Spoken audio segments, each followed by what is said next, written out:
This isn't just a lighthouse. It's a survivor of a secret war. Most people see a ruin, but what they don't know is that the U.S. Navy spent years trying to blast this tower out of the water. And yet, it's still standing. The question is it because of the stone, or because something inside refuses to leave? Today, its lonely stone tower, surrounded by miles of water, battered by some of the worst storms the Great Lakes can create. For more than 150 years, Waugoshance Lighthouse warned sailors away from one of Lake Michigan's most dangerous stretches of shoreline. But today, the light is gone, the keepers are gone, and the old tower sits abandoned, slowly being reclaimed by the lake. But some people believe Waugoshance Lighthouse was never truly empty, because according to local legends, something still remains inside. Before GPS, radar, and modern navigation, Great Lakes sailors depended on lighthouses, and Waugoshance Lighthouse was built because this area was a nightmare for ships. Located near the entrance to the Straits of Mackinac, this area is a graveyard. The rocks under the water are like knives, waiting to peel open any ship that gets too close.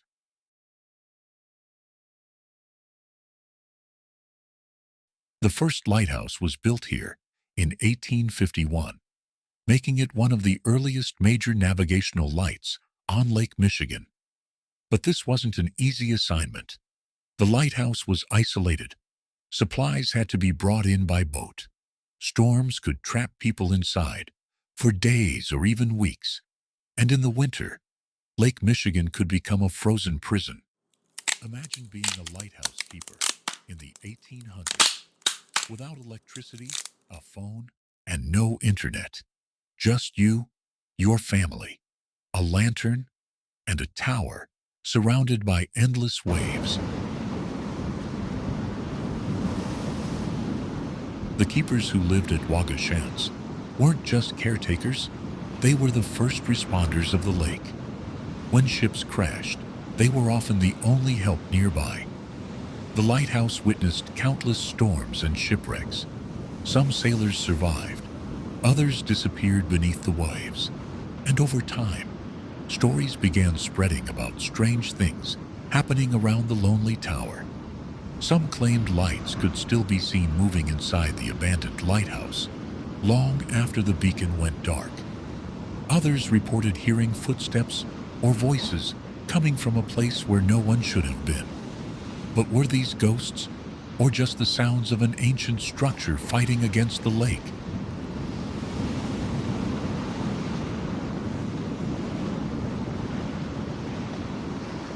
But Waugoshance Lighthouse wasn't only important to sailors. During World War II, this remote location became connected to one of the most unusual military experiments in American history. The nearby waters were used in testing involving unmanned aircraft, an early attempt at drone technology. The U.S. Navy was experimenting with radio-controlled planes that could fly without a pilot. These tests were part of a program exploring how aircraft could be used without risking human lives. And the remote Great Lakes location made Waugoshance an ideal place for secret experiments. But rumors have surrounded this period for decades. Some say strange aircraft activity was seen over the lake.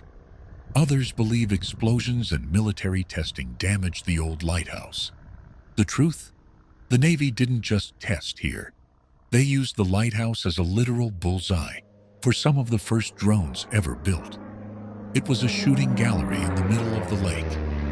But many of the more mysterious stories remain difficult to prove.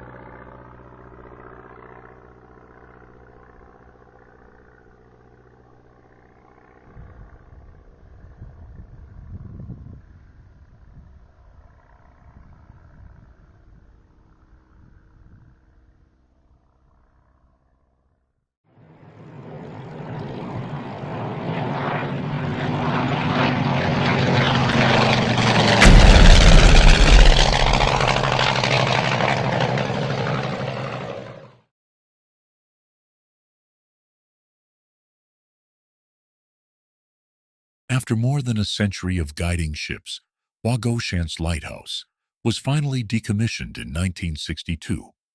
The Coast Guard replaced it with a modern automated light. The old lighthouse was abandoned, and without constant maintenance, Lake Michigan began taking it back. Waves battered the stone. Winter ice cracked the structure. Storms weakened the tower. Slowly, the lighthouse became a ghost of its former self.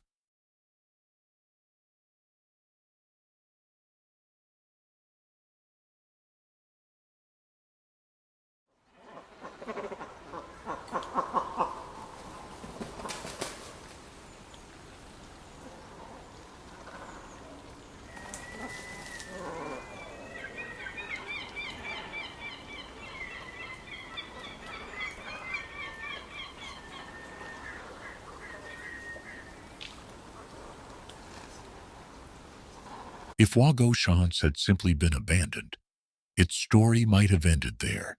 Instead, that's when the ghost stories truly began. The most famous legend centers around a lighthouse keeper named John Herman. By all accounts, Herman was known for two things: his love of alcohol and his practical jokes. One story claims he played his final prank by locking his assistant inside the lantern room before staggering away across the pier. The assistant shouted for someone to let him out, but no one answered. When he finally escaped, John Herman had disappeared.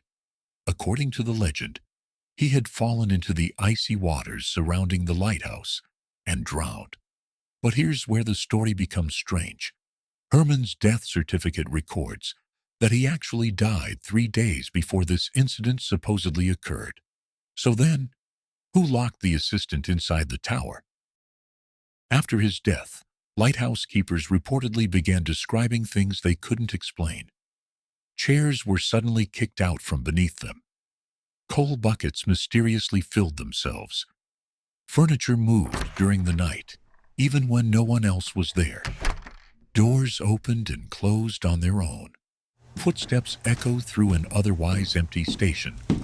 As the stories spread, some claimed keepers no longer wanted to be assigned to Waugoshance at all, whether that was because of the ghost stories or simply because it was one of the loneliest and most isolated lighthouse postings on the Great Lakes.